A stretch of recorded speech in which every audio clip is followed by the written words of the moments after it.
Good morning. This is Big Mama. I'm working on a altered book that is a project a friend had asked me to do for her. And I thought while I was working on this, I might share a little bit of what I'm doing here with you. The book I'm using is hardcover, and I just liked the colors because she's wanting a winter looking book. And so I thought, well, I went ahead and gutted it, and the way I do that is I find where the signatures are at, and I go in to the very center of a signature, and I start pulling out the 2 pages that make the folio for that center, and I'll pull those out, and I take out about 3, and then I will glue 2 together, and that will cover up where that thread is, where the signature's sewed in. And then I will skip a page, tear out a page, glue the next 2 together. And so that way I'm securing the pages in there to where they're nice and secure in here and create a nice thickness. Then the next thing I want to do is, she had said, she wanted a Christmas winter, and so I decided to go towards the winter only look to it.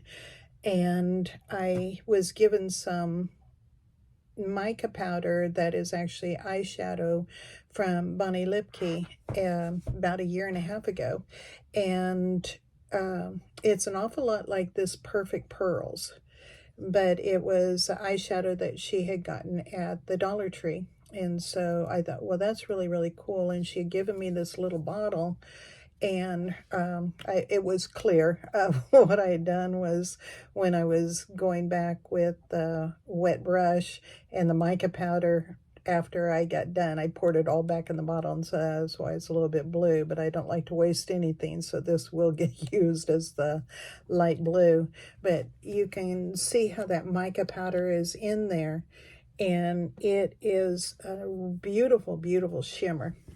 And so I thought, here in Kansas, we get a lot of frost early in the morning, and the grass looks so beautiful, crystal. And so that to me says winter also, plus the cold air.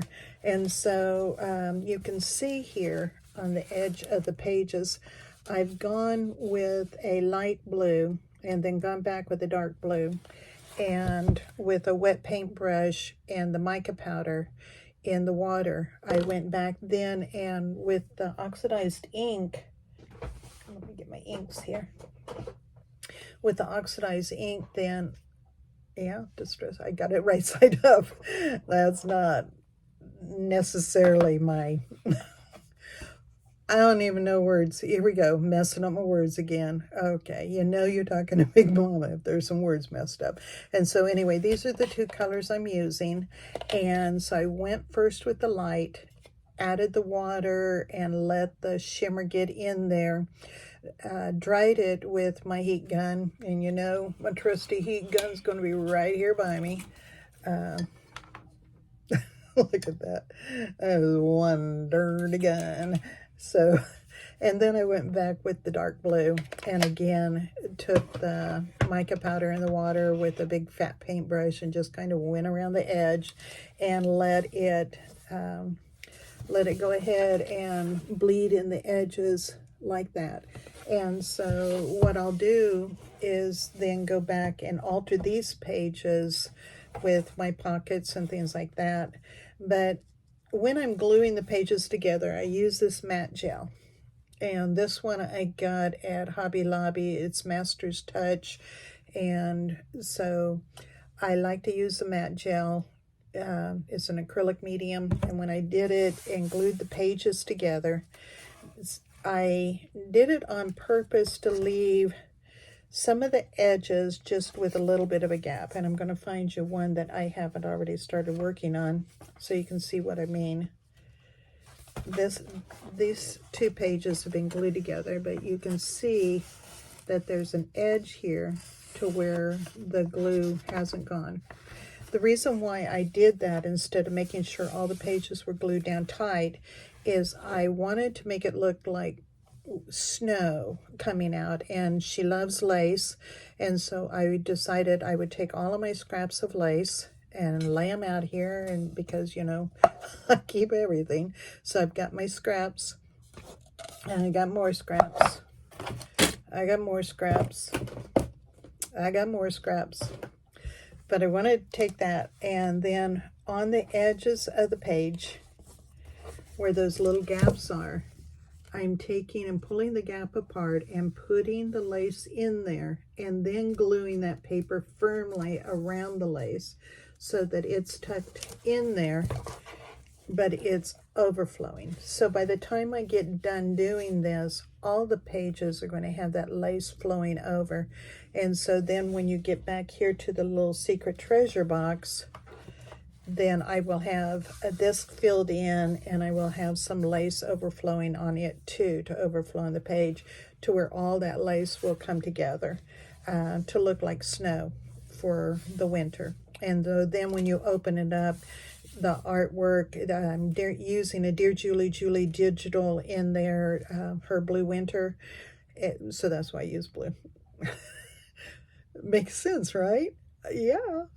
So anyway, I want to do that and bring the edges together. And then when this time, for the first time, when I glued my box, I glued it real solid on the inside here. And then on the outside, sporadically, I left pages that were just tiny little bit of gap on them. And I'm going to go back and tuck in little pieces of lace in there too, so that all of it flows, not just have all of that and then one big piece of lace hanging over. I'll have little itty bitty pieces along in here too. And so this is solid around the edge here, but a little bits of gaps on the outside edge. And I think that that helps too, to make that treasure box hide a little bit better, is that these pages come apart a little bit here. So anyway, I wanted to share that with you while the ideas were percolating up here, because till the coffee's ready, you know, you got to have some percolating thoughts. And cup number 2, I am ready here.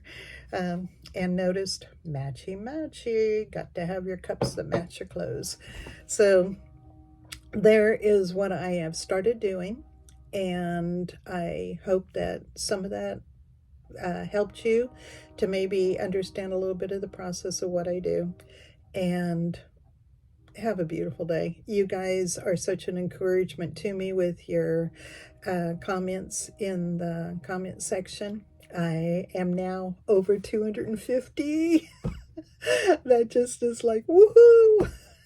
And I just can't even imagine that there are that many people out there who want to hear anything from me. But hi, thank you for dropping in, and you have a wonderful day. Bless you.